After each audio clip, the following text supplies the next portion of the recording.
Well, this is the new plot that I've been allowed to borrow for a short period. What I'm trying to do is show you the creation of no-dig gardening right from the start.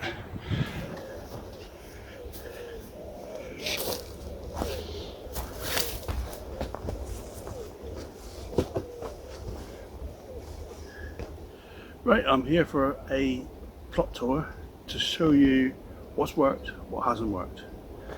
And I'll run through each bed and I'll say it like it is, including my own failure.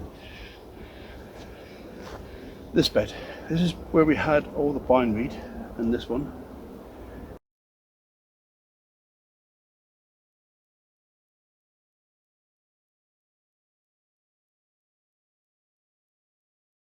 This one is obviously showing a chronic lack of fertility. You can remember this is where I had my Dalek. You can see how substantially this has grown compared with the rest of the bed. These I did sow with alfalfa pellets, didn't work. No discernible difference in the growth. So that shows the value of compost. This bed here, this is where the potatoes were. The no-dig potatoes, complete success. Batching, not particularly. Half the yield, not particularly good, not worth doing. I've put all the wood chips now in here.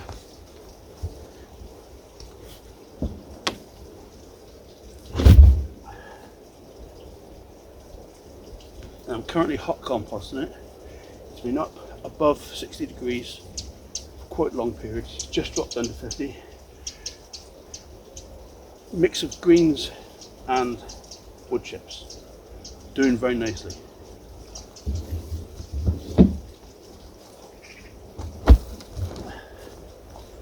This area has got this ruffled carpet on there for a couple of days because I've sown alfalfa, which is a green manure with the ability to fix nitrogen, and to stop it drying out in this really lovely weather, I've just put this material down just to shade it from the sun. Got to be careful, got to get it off before when they emerge, but it helps them keep the real heat of the sun away from them, and obviously it stops the bed drying out.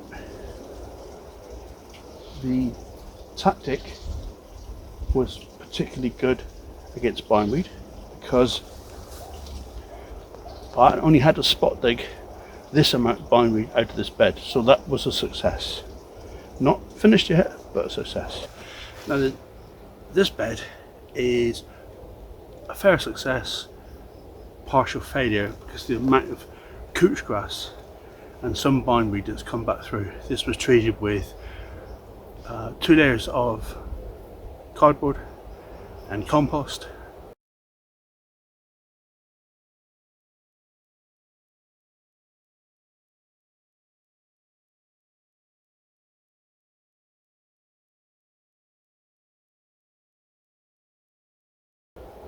And admittedly, I've been distracted by mother's illness, mother-in-law's illness, my own illness. Bit of a disastrous June in Partridge July, which means that I didn't come down here anywhere near as much as I wanted. But the crops haven't done too bad. Well, that's ridiculous. Well, that's too much. Oh my god. Well, I've left this too late. That is just ridiculous.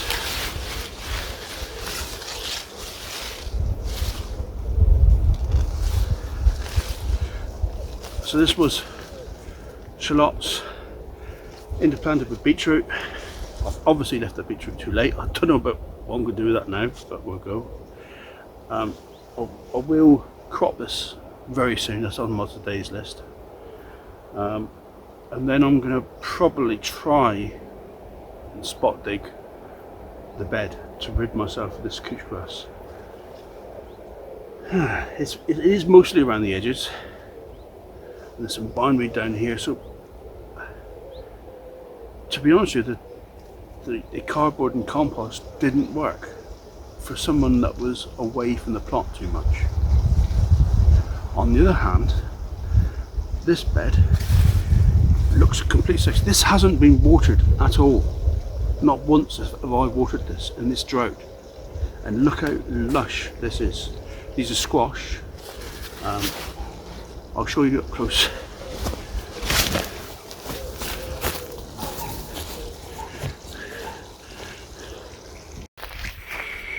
So this is squash. They're coming along quite nicely. There's quite a few in there. These were planted through the black membrane. I'll put a picture up now of what they look like when they're planted.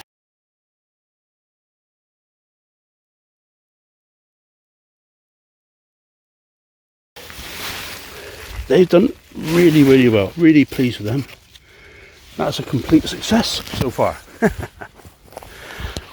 This is where I had my containers of potatoes. It's by and large worked.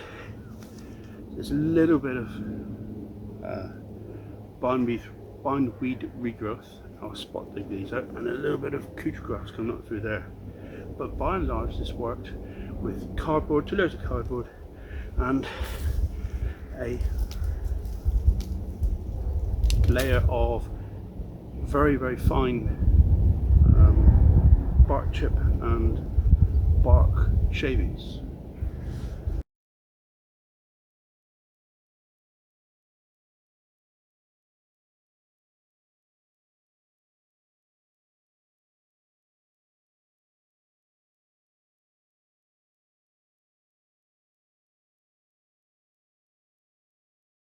So this worked fine. It served its purpose. Yeah, I would say it's a success doing this. Obviously it needs treating now, and hopefully in the autumn I'll be able to make a nice compost out of this material and whatever's cardboard's left. And again, I'll do it in place because it's nothing but good for the microbiology. Right then, so in my tomato greenhouse this has been a really good success. Covering the floor with cardboard and cutting out around the pots has really worked well. Kept the weeds down to a large degree. Obviously there are some places that these do manage to get hold, and I'll rip them out again later on. The irrigation has been a success. That's worked just great. Slow drip coming over these, and it won't drip. Come on, drip. Yeah, there we are. The tomatoes are obviously a success. These are doing really well in various stages of ripening. Again, I'll probably harvest these tonight. Look at that, they're beautiful. Yep, lovely. Even the bloody butchers, these tomatoes here is a success, even though they're an oddity in their growth. Never look exactly great. The sweet peppers, I'm no good at these. They're doing okay. They're nowhere near as lush as they should be. They're not enjoying life in these conditions. Probably too sunny. Well, I don't know. These sweet peppers are supposed to have sun, but not enough nutrition for them. So, got to think again with that.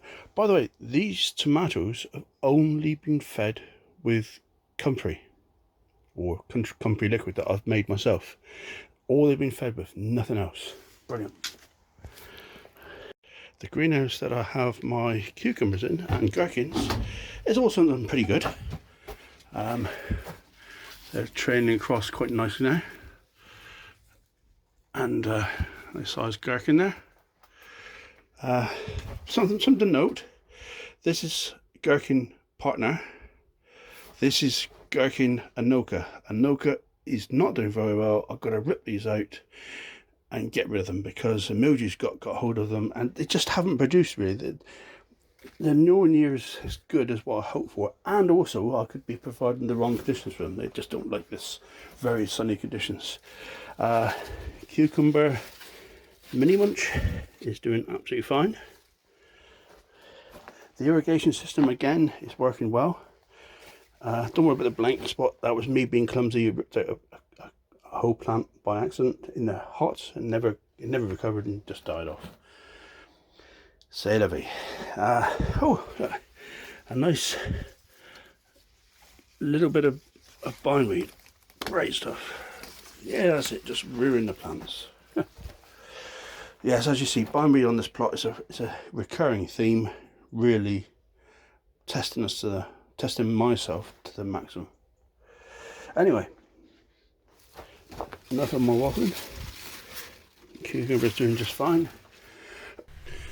So I'm just finishing off this video with a quick look back to the bed preparation. This was the squash bed, and you can see the compost that was made in bed in the open, and then made into mounds, and the squash plants planted through the black plastic into this material here. That did work well. Thank you very much for joining me again, and hopefully you've seen a few examples of what's worked and what hasn't worked, and the challenges of a busy gardener. Thank you very much. Bye bye.